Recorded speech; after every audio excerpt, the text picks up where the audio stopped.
Well, Donna, it's so nice to have you on the First Word.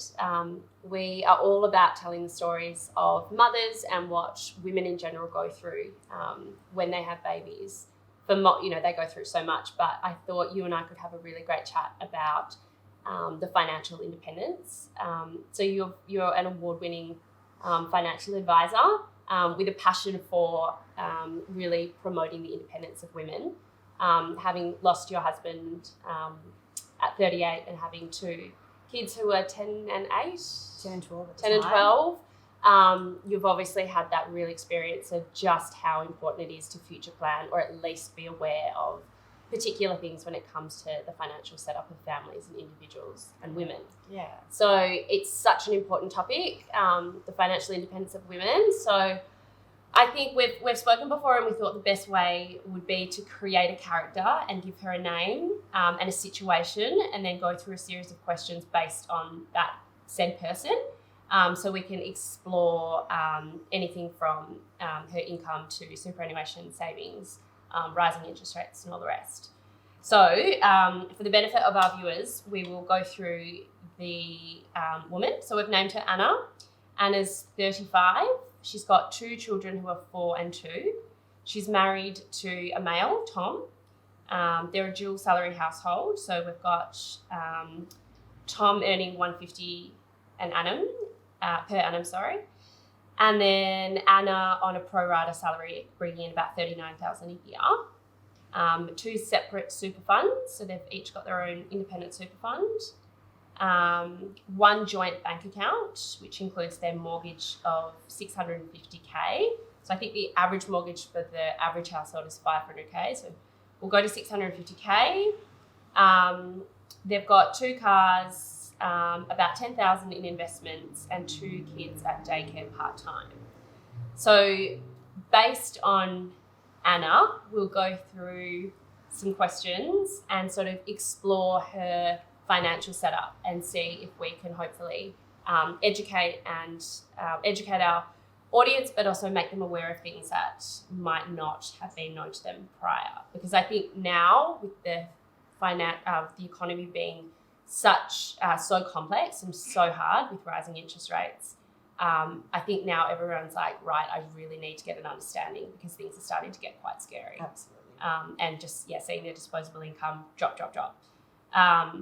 So I guess it's just a matter of adjusting and not being fearful, just adjusting and making the changes. And so we'll go from there. We'll dive in. Okay. So based on Anna and her situation, and with your experience, would you call her financially independent? No, not the stage of the life that she's at the moment. It's quite difficult for her to be financially independent unless she chose to go back to work full time, I guess. Yeah. Yeah. And would you say, is it largely she lacks that independence based on her salary? Yeah, I think so. Yeah, Yeah. because she is reliant on Tom's income to provide for her family. Yeah. So at this stage in their life, and with everything we've said, and the fact that they've got 2 children, would you recommend this couple creating a will? Oh, absolutely. Yeah, particularly they've got children. So talking about who would look after the children if they were to pass away is really important, first and foremost. But also, what do they want to do with their wealth? Because interestingly, they have a joint bank account. So within the will, that actually wouldn't fall as part of the will, because it would naturally go to the other person, as would the debt and the house if it's in joint names. But if with their own independent superannuation funds, that doesn't naturally get included or naturally distributed to the other person. So, which I found so interesting. Yeah. I was not aware of that. So many people are not aware of this, but it's so important, because I've seen when it goes wrong. So basically, there's a form called a binding death nomination that every single superannuation trustee has. So with your superannuation, it's important to investigate that and have a think about where you want or who you want the money to go to. So there's rules around who that money can go to. But in this situation, I would assume with Anna and with Tom that they would like the money to go to each other, because if one of them passed away, then they could use that superannuation money to pay out the loan or something like that. So a binding death nomination is a legal document. It needs to be witnessed, and you need to nominate whether you want it to go to your spouse or directed to your will through estate planning if you want it to go to your children or something like that. But it's definitely worthwhile looking into. And that's through your super fund? Yeah, the trustee of the super fund has their own forms. It just needs to be witnessed and lodged with them and accepted. So it's something that people need to be aware of to ask at the time of creating their super and managing their super. And people's circumstances also change. So there are different types of binding nominations you can do. There's ones where you just set and forget and it's always in place. So if your circumstances do change, like you go through a divorce or separation, or it's important that you update them and review them regularly, just like your will.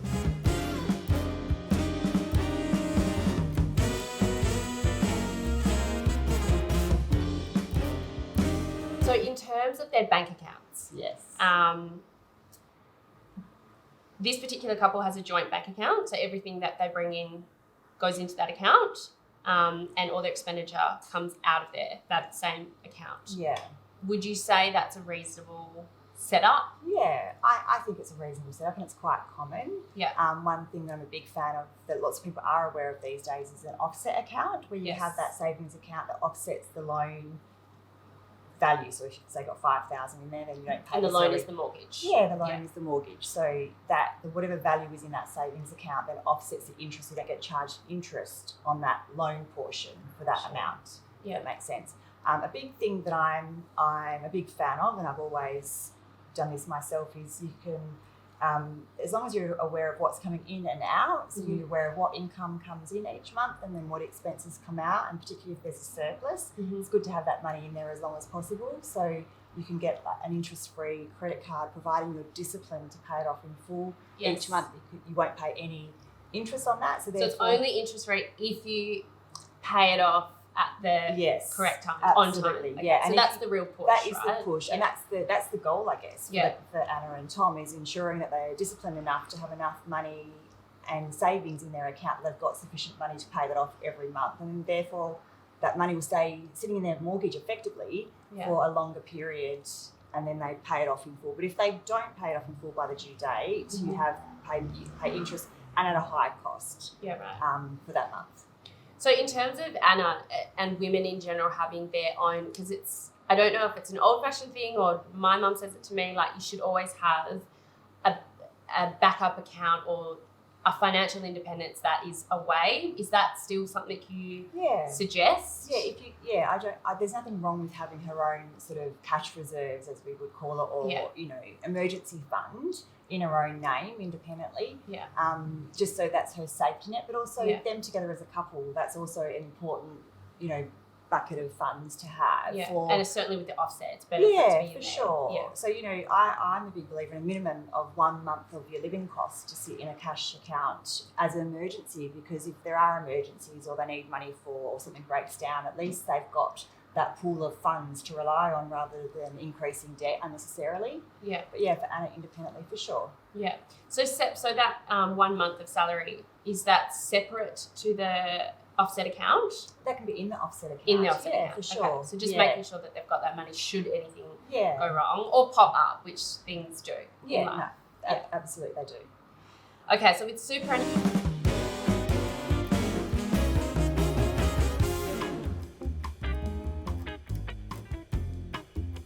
We all good? Yeah. Okay. So superannuation is a huge topical subject. I'm 33 and I'm just starting to open my ears to it. 10 years ago, I had no care in the world. And I'm sure it's at this point in my life where I want to learn more. So can you explain superannuation to us now at this time of life and why it's so important, as well as moving forward to our retirement when we can actually use it? Yeah, for sure. So, Anna and Tom in their situation, they don't have a lot of surplus income. There's not a lot of wealth creation strategies that they can really implement while they've got such a large home loan and young kids, and Anna's only working part-time. So superannuation is an investment. What I love about it is for savings. So you can't access it until you retire or meet your preservation age.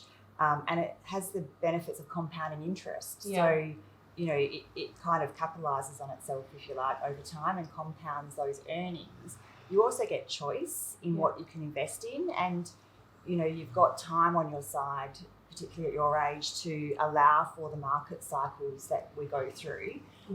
So you can be involved with what you're investing in, whether you have a self-managed super fund or a normal retail fund. There's so many choices out there, but it's so valuable because, when I modelled out Anna and Tom's situation, the value of their superannuation funds is probably going to be far greater than the value of their home. So because you guys have had, it's been fortunate for your age and demographic that you've had superannuation from a young age, it is going to be a significant asset as you grow and will rely on, because the chances of you being able to rely on the government to pay you a pension when you retire is slim to none. Yeah, and we spoke about the idea, people love the idea of investing and knowing that when they sleep, their investments are working for them. So the beauty about super is everyone has the capacity to have that opportunity of an investment working for them. And that's what super is. Yeah, and there's also some tax perks that come with superannuation that some people aren't aware of. So you've got what we call a concessional limit that you can put a certain amount of money into super each year. So you need to take off your employment superannuation guarantee payments. Yeah. You can pay at the moment up to $27,500 into superannuation including your superannuation guarantee payments from your employer, and get a tax deduction for that personally. So, Tom, as an example, his tax rate, say 37 cents on the dollar. The tax rate of a super fund is only 15 cents on the dollar. So if they are able to save some money and he makes an additional contribution into superannuation up to his cap, well, then he can claim that as a tax deduction, have some tax savings there. So up to 27,000. So the 10.5 super gets put in every month or every paycheck, and then 27 on top of that, and he can write that off. Up to 27.5. Yes, they've limited it quite substantially. And interestingly, the superannuation guarantee amount is actually from 1 July going up to 11.5%. Yeah. So it's actually been indexed because the government has recognised how important superannuation is. Yeah. And then Anna, because her income's under a certain amount, so I think it's $45,000 a year, she's eligible for what we call a government co-contribution. So she can put $1,000 into superannuation after tax, and the government, because of her situation being a low income earner, they're giving her to top up her super $500. Right. So it's a 50% return on her investment.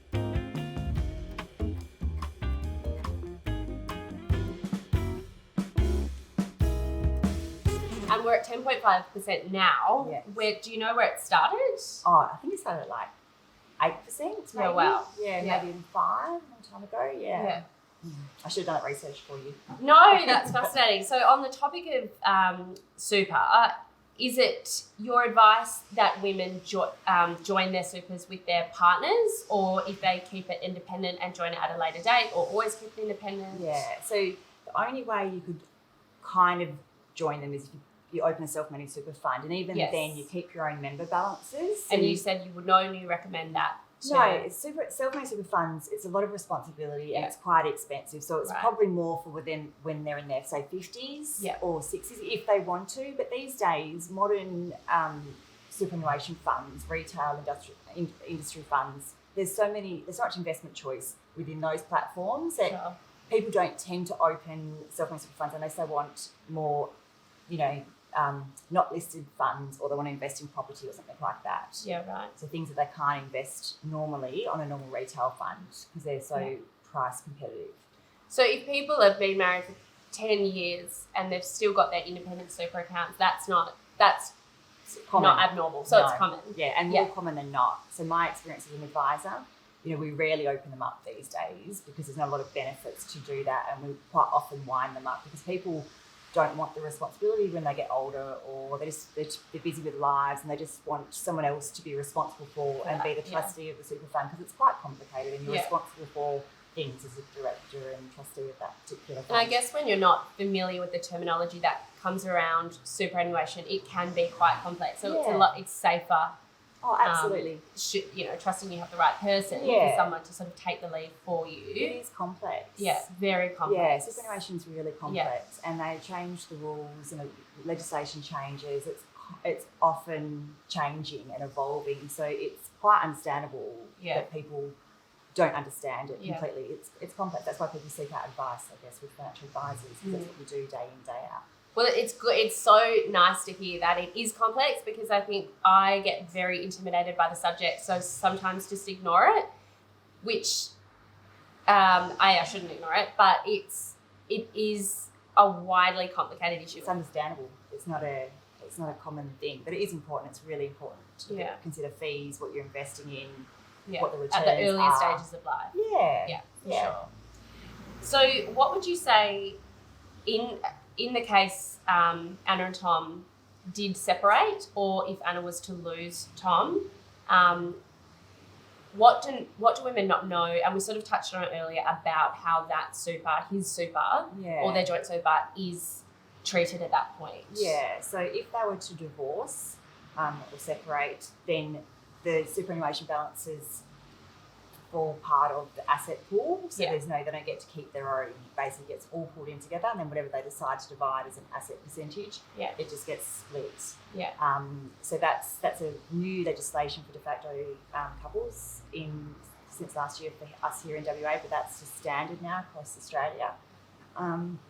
So it is important just to be aware of that. And there are benefits, if women who do take themselves out of the workforce to have babies and therefore can't contribute to their super and find themselves splitting, it is a really valuable tool that they now have. Yeah, absolutely. Because they are entitled to that super for sure. For many reasons. And it allows that process. So I do a lot of work with divorced women after the effect, and it is when we're negotiating the asset position, we model out and consider whether we want the money to go as a rollover into their super to boost that up, or whether they actually need the cash to potentially buy a home or clear debt or those sorts of things. So it's a balancing act, but it's definitely a valuable asset. Yeah, it's an option, I guess. Yeah, it absolutely is an option. And it's just weighing up with the divorce what is going to be of better value to you. Do you do you want to have that money in your superannuation fund so you're better prepared for retirement, or do you need more of the cash now?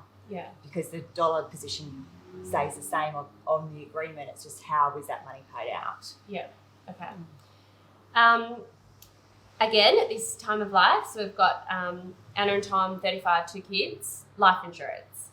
Is it something you recommend? Yeah. And if so, why? And obviously you've gone through it yourself. And I think I said this to you, I'm an advisor. I had life insurance in place. It's never enough. Yeah. And, I work with women who have lost a partner through death. And I think I said to you, early 30s, I have clients in that space. So early 30s to sort of mid-50s is my demographic. Yeah. And I have a considerable amount of women in that space that I work with that have lost a partner. And they've come to me because they have had a lump sum payment that they need to figure out what they're going to do with it and how they're going to raise their children. So life insurance is so important. And the lump sum payment is the life insurance? Absolutely, yeah. So there are actually 4 different types of insurances you can have. And, life insurance is a lump sum that's paid out upon death of a partner. Mm-hmm. And that's usually used for clearing out a home loan or providing a lump sum to invest to generate loss of income. So you think about Anna and with Tom, he earns $150,000 a year. She earns $39,000 a year.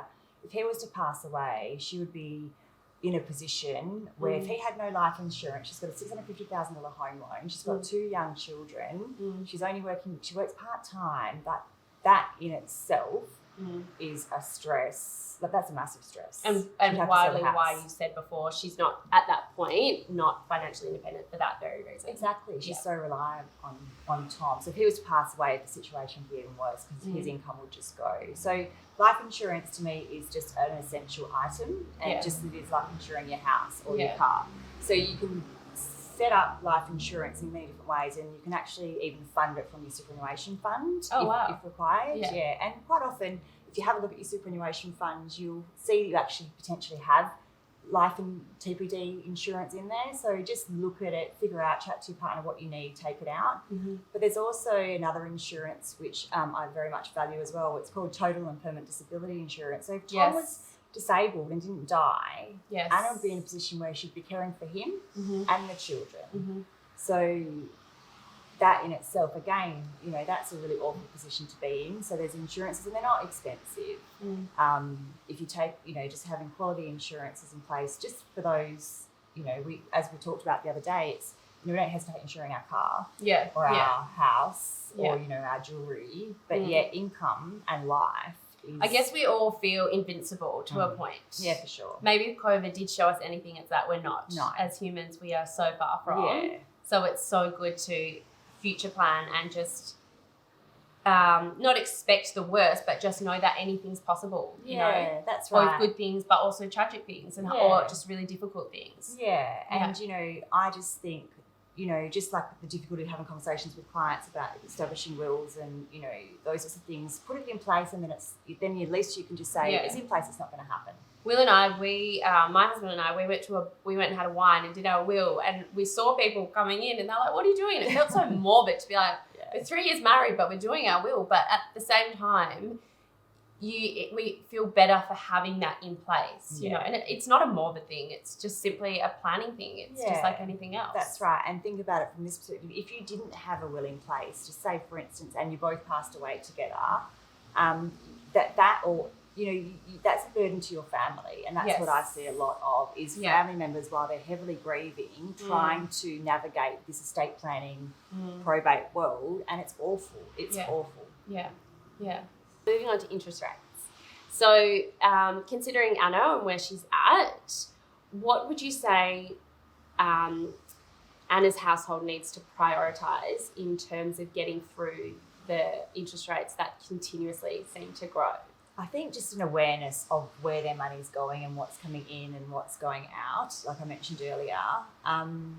And, you know, if they've got the ability to make extra payments, it's always going to help. Again, like the cash reserves, if they make extra payments, if they are able to sort of round it up to the nearest, say, $500 a month or whatever, or even pay more frequently in the month, all helps. Yeah, so just getting rid of that debt.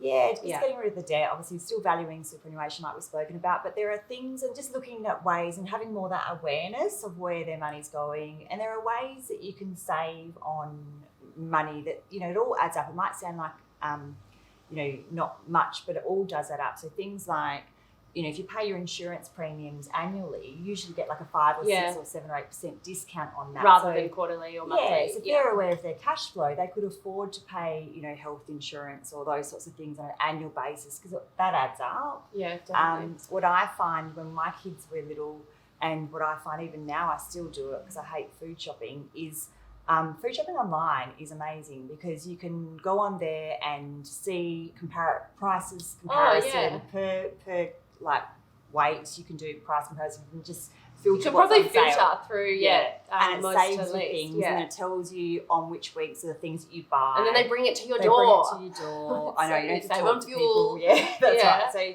that's a really good way to, like, you know, you think about how much, you know, whether you spend $300 a week, or it actually, like, I, in my mind, know what our budget is on food. So when I'm doing it, I can see my shopping list, and if I've gone over, you know, like, it sounds very like I'm tight, because I'm not, but I'd rather save money on those sorts of things and spend money on nicer things, or plan for a holiday, or, you know, get a nice car, because I just think that's quite wasteful, and it's quite easy to be able to monitor what you spend on food shopping.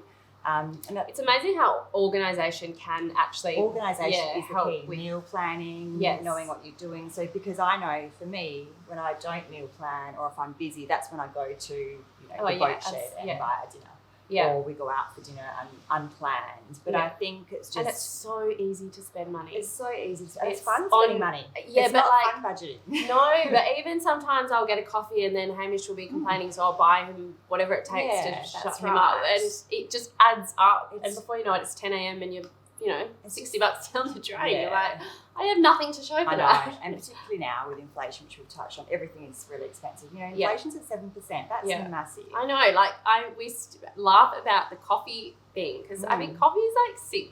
I know. Something now. When you get a bad one, it's like, oh my gosh, what a waste. But it's just being aware. It's as you said, time is a crucial thing, and planning, and just being more mindful of where your money goes, and having and it's a trade-off, right? You know, do you want this or do you want that?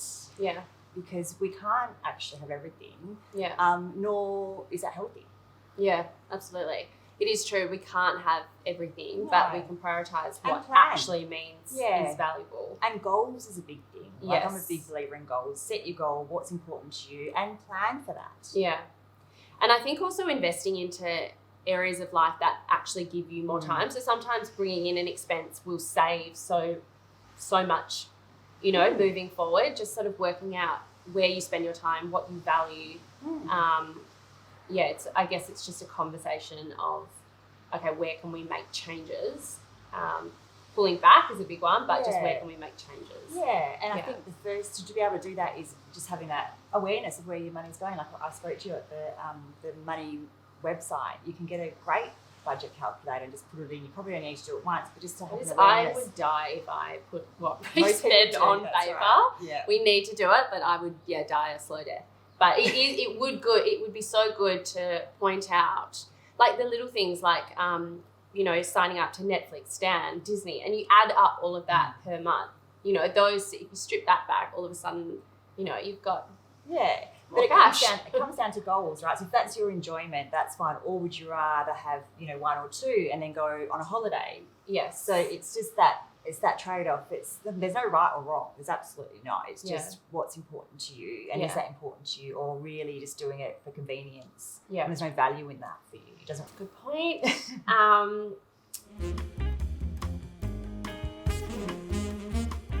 When it comes to spending credit cards, and I would say most people these days have a credit card for one reason or another. What is your advice? Just be aware of the interest-free period, because there's two types of credit cards you can get. You get interest-free period that you pay no interest for the month you pay off in full at the end of that month, and that's a higher rate if you go over. Or there's a low interest credit card which you pay interest from day dot, but it's a lower rate. So just be aware of which credit card you have, the annual fees, whether you want the rewards program or not, and what that provides, so what sort of points you get for that, and what the cost is of that, whether you're happy with that or not. But I think with credit cards, you know, it's just keeping abreast of it and paying it off in full, because credit card debt is basically money you've spent on things you can't afford. Yeah, a good way of putting it. And you did make that great about when you do buy something from credit, work out what it's actually costing you, and then re-evaluate. Do I need this? Yeah, it blows my mind. And mental, you know, carry the debt. That interest cost that you pay every month with a credit card, you know, you could be donating that to a better cause. Or you could be, you know, again towards a holiday, or put it towards children's education, or put it towards your home loan. Is it necessary? And are you buying through wants, desires, or buying through needs? And I guess depending on everyone's cash flow position, but you know, there are definitely, because of the circumstances, it is also won't always be like we've got really high inflation, we've got really high interest rates, so things are tough out there. And you know, just Anna just doing the numbers before on Anna and Tom, like their interest payments in 12 months have increased by $1,300 a month. Because of the rate rise. Not to mention how much inflation has gone through that. So their amount that they have to live has reduced significantly in a short amount of time. So it's a big adjustment. Something you can't keep living how you were living 12 months ago and have the same outcome now. The circumstances have changed. And I guess the world we're living in, we do feel, you know, certainly some people feel a bit of a social pressure to keep up. But what I love recently is things like Facebook Marketplace or Depop. So if you do feel that you need to spend on particular things, tangible things that you might only really value once. Selling it is such a great. I think it's recycling it. It's introducing that circular economy. I think it's making it really fun. I think that's such a great. Yes. Which is and even like having kids, like so many of our toys and bikes and you know trampolines all come off Facebook Marketplace, and it's just so. It's fulfilling to buy it on social media or whatever you're buying on, because you know it's landfill, B you're not paying premium prices, and C you will sell it again, and you know so that's great. Okay, so what about after paying, buy now, pay later? It's such a huge craze, and I feel like it does make things more. It feels like things are in reach. Sure. But of course, it's the same as a credit card. Yes, it is. So I obviously I'm a different generation, a little bit older than you, but for me, it's foreign. So I'm like, why would you do this if you don't have the money to buy it? You're kind of always chasing your tail. Kind of always catching up. But again, cash reserves. You maybe have that temptation But if you know, my views, and look, I think my view is if you don't have the money, you potentially should be waiting for it. That's a bad experience or learning to have. However, I do understand that, you know, I'm a bit older, and I'm in a position. So I think it's absolutely like if you want to use it, at least again before is be aware of how much it's costing you. Yeah. So I think they promote that they don't charge interest and such, but there are fees for late payments. Yes. For a particular amount of time. So again, go back to actually looking at your statements and just seeing what it's truly costing you. And is it worth it? Yeah, they're very clever. You do. I mean, it's great to pay in instalments. So obviously you can pay less over time. But almost when you pay it off, you feel like you've got this injection of like, okay, I'll get it. And it's like this weird way it plays with your mind, and it does feel like you like money that's not actually yours all there. So just being like hyper aware of that. That's right. So again, there's nothing wrong with it. It's just being aware and just being mindful of what it's actually really costing you. And that cycle, and that it's almost addictive type. Me relating to when I first bought my first house, furnishing, couldn't save up all our money to the house to buy our first house, and we had no furniture. So we're literally living off like plastic tables. So back then, I remember doing my interest-free loan, interest-free credit card at the time for a longer period of time. So that was a thing for me back then. Because I've always obsessed with money and budgeting, whatever. So it's no different. So there are definitely a time and a place for it. I think for sure. Yeah, all in moderation. So if Anna came to you and worried, I guess, about the fact that she felt a little bit ill-informed, a bit disconnected from her financial arrangement in the family unit. She just wanted to be more aware. What would you give her advice? What would your advice be in terms of educating herself about the situation she's in? And it might be a really positive situation. She just wants to become more aware of how it all works. I think as you said, educating yourself and just being aware, like I mentioned before, of what income I've got coming in after tax, where the money's going out, and good an empowered model that I've sort of always sort of lived by and find quite useful is that net income and just seeing where it goes. So I think analysis of theirs, and I think their net income after tax, about 40% of their income goes to their home loan. But my ideal in my mind to strive to, but they're in a very stage of their lives, maybe 10 years down the track, and their kids are a bit older, it's might be more achievable. Just being mindful of where they're at. So where their money's going, how much is going to home loan in terms of the percentage. So I like the 50% living costs, 30% debt, and then 20% creating wealth. So whether that's 20% putting on the home loan extra or $20,000 investing somewhere else. And that 20% is that where someone might come to you and say, I've got this 20%, what should I do with it? Because everyone feels differently about absolutely. Shares are really scary to some people. Do they put it in property? Do they put it where does it go? And it comes down to goals. So Anna and Tom's goal was to pay off their home loan as soon as they can. My advice then would be putting on their home loan. But if they want to generate passive income over time, then we would look at potentially investing it. Or, if they want to retire early, potentially putting it into superannuation. So there's no right or wrong. It really depends on individuals' needs and goals and what they're trying to achieve within their family unit. But back to Anna being financially independent, I think as long as she was aware of where they were at, so what their home loan was, what the repayments are, and just have that awareness. That's step one. And then even small things like opening bills. Even paying bills, which sounds simple, but in a lot of households that's not the way it works. But it's just that general knowledge of what costs what. It allows you, I guess, to think differently about how your everyday life. It's such an emotive subject, mate, and people don't like talking about it. And I don't like creating around. So it's not an easy subject to discuss. Even in a new relationship. But I think just having that awareness and knowing everything's cyclical, like I said, they're at a very stage of their life where they're probably not in the position to create wealth. But they're in a good position not to go backwards. If they can, get through, it does get easier. Over time when she can work, but then you've got, school fees, things.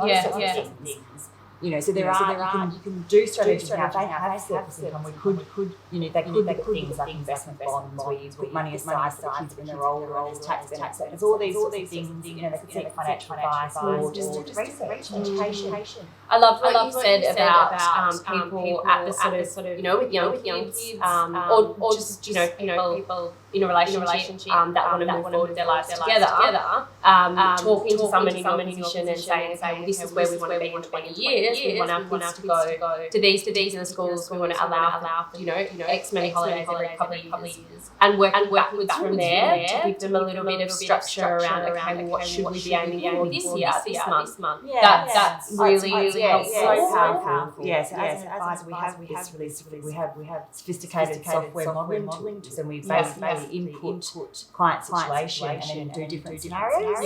That's probably the favourite part of my job, where if they want to do this or this, and you kind of put the numbers in and you go, well, if they did this and this, and potentially they could achieve that, as an example. People's goals are all very different. It depends on, someone might be working full-time and they want to be able to work part-time and have an investment portfolio that pays passive income to supplement that income. Absolutely. I think what I'm learning is finances and money is definitely a taboo subject in particular groups, and it probably won't change. But if you can have a healthy discussion at least with your partner, just to understand the terminology and be comfortable with it. So when and if it comes time to you having to step up, or you just wanting to have more of an input, I think that's a really empowering place for a woman to be, and certainly a suggested place, to be nowadays. It's not naturally. It's not I'm not.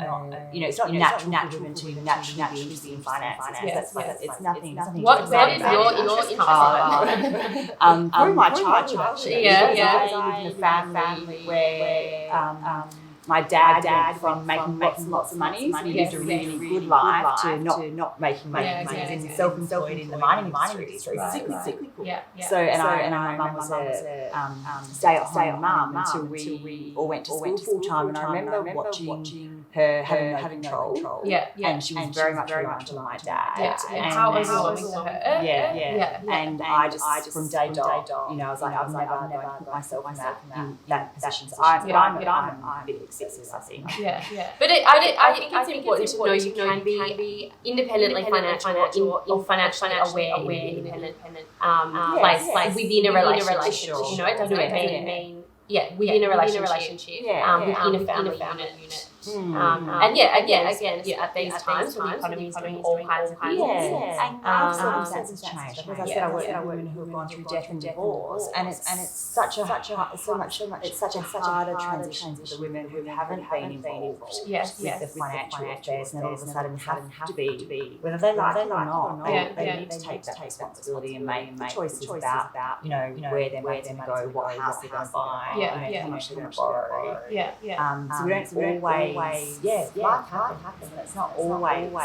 We did an episode on fertility and IVF, and that's a really good example of you might just find your partner and plan this life, and all of a sudden plan these babies, and then the cost of doing so adds up, and all of a sudden you've spent a lot of money for something you truly want, and that's such an unplanned, unforeseen cost that does interrupt other plans. But for so many reasons, you continually force to invest in that pathway, and then the additional stress. It's just awful. Money can be, it can be a big full stop in your life. We all need it. So we may as well embrace it. Well, I really appreciate your time and knowledge, and I'm so excited to have you join the first word because I guess I don't spend enough time educating myself, so I'm super interested to start doing that and just dive in the very top line questions to get a really decent understanding, and then to go from there, and even the top line understanding when you get a hold of that. You do feel quite empowered and you feel stronger. I think. So I'm in awe of you, and I'm so grateful to have you. So thank you so much. I'm really enjoying it. Pleasure.